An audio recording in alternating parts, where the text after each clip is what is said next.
চব্বিশের গণ অভ্যুত্থান আতিক গাজীর হাতের বিনিময়ে অর্জিত গণ অভ্যুত্থান। 24-এর গণ অভ্যুত্থান আমার ভাইদের চোখের বিনিময়ে অর্জিত গণ অভ্যুত্থান। এই 24-এর গণ অভ্যুত্থান আমার হাজারো ভাইয়ের শহীদের রক্তের বিনিময়ে অর্জিত গণ অভ্যুত্থান। আমরা এই গণ অভ্যুত্থানের প্রক্লেমেশন দিতে চেয়েছি, আমরা ঘোষণাপত্র দিতে চেয়েছি, আমরা বলেছি, আমরা রাষ্ট্রকে বলেছি যাতে রাষ্ট্রের পক্ষ থেকে যেন আমাদেরকে এখানে সাপোর্ট করা হয়। আমরা রাজনৈতিক দলগুলোর কাছে গিয়েছি, আমরা বলেছি যে হচ্ছে সকলে যারা আমাদের এখানে সমর্থন জানায়, যারা হচ্ছে এই প্রক্লেমেশনকে গ্রহণ করে, কারণ প্রক্লেমেশন একটি ঐতিহাসিক দলিল। এই ঐতিহাসিক দলিলকে অবশ্যই গ্রহণ করতে হবে। এই ঐতিহাসিক দলিলের মধ্য দিয়ে বস্তা পচা রাজনীতির অবসান হবে। কিন্তু সেই ঐতিহাসিক দলিল যাতে আমরা উপস্থাপন করতে না পারি, যাতে আমরা উপস্থাপন না করি, সেই ক্ষেত্রে বিভিন্ন ধরনের বাধার সৃষ্টি করা হয়েছিল।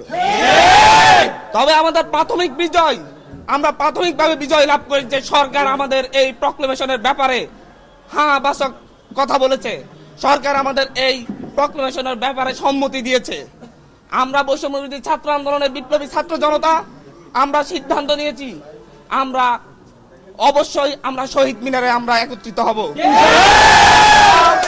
আমরা আমাদের পূর্ববর্তী যে কর্মসূচি আমরা দিয়েছি, আমরা শহীদ মিনারে আমরা বিপ্লবীরা সেখানে একত্রিত হব। আমাদের সরকারের পক্ষ থেকে প্রক্লেমেশন আসবে, কিন্তু তাই বলে আমাদের একত্রিত হওয়া বন্ধ হয়ে যাবে না। আমাদের সেখানে আগামীকালকে আহতদের থেকে শুরু করে শহীদ পরিবার এবং সারা ঢাকা শহরের মা বোনেরা যেভাবে 5ই আগস্ট রাজপথে নেমে এসেছিল, প্রতিটি বাড়ি ঘর থেকে যেভাবে রাজপথে নেমে এসেছিল, তারা প্রক্লেমেশনের পক্ষে আমাদের পক্ষে অবস্থান নিবে। রাজপথে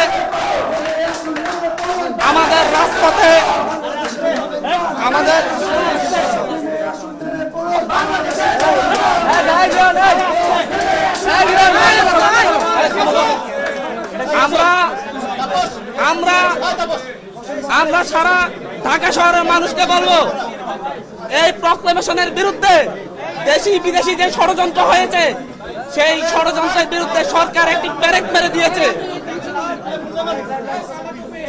আমরা এই দেশের মানুষের উদ্দেশ্যে বলবো, আমাদের প্রক্লেমেশন যাতে আমরা করতে না পারি, সেই ক্ষেত্রে দেশি বিদেশি ষড়যন্ত্র হয়েছে, সেই ষড়যন্ত্রে পেরেক মেরে দিয়েছে আমাদের অন্তর্বর্তীকালীন সরকার।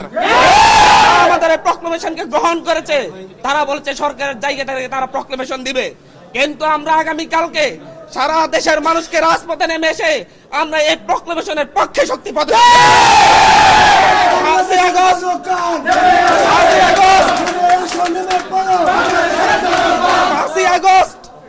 5ই আগস্ট ঢাকা শহরের প্রতিটি বাড়িঘর থেকে মানুষ নেমে এসে এদেশের গণ অভ্যুত্থানের পক্ষে শপথ নিয়েছিল।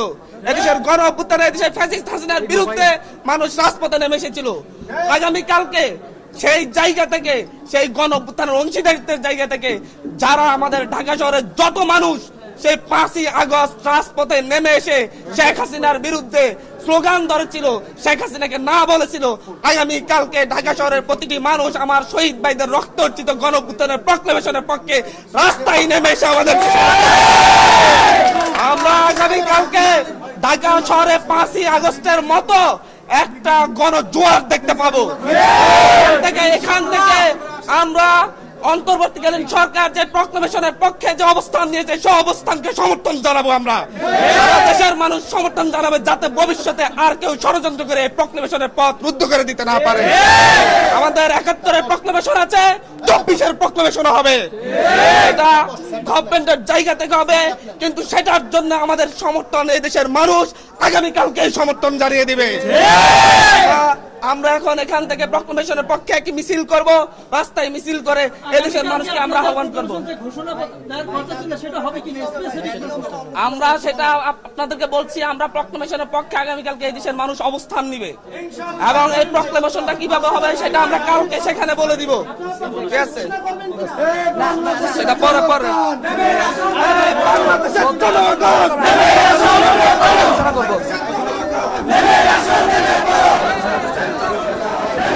কথা বলছিলেন সমন্বয়ক বৈষম্যবিরোধী ছাত্র আন্দোলনের মুখ্য সংগঠক হান্নান মাসুদ। তিনি যেটি বলছিলেন যে আগামীকালকে যে জুলাই বিপ্লবের ঘোষণাপত্র প্রকাশ করার কথা, সেটার পক্ষে অবস্থান নেওয়ার জন্য তারা শহীদ মিনারে অবশ্যই জড়ো হবে এবং তারা তাদের বিপ্লবী অবস্থান অবশ্যই সংহত রাখবে। কিন্তু ঘোষণাপত্রটি প্রকাশ করা হবে কি হবে না সেই প্রশ্ন, সেই বিষয়টি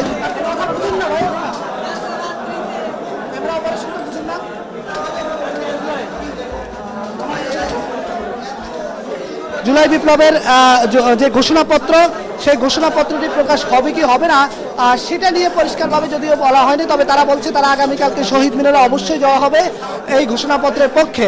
একই সঙ্গে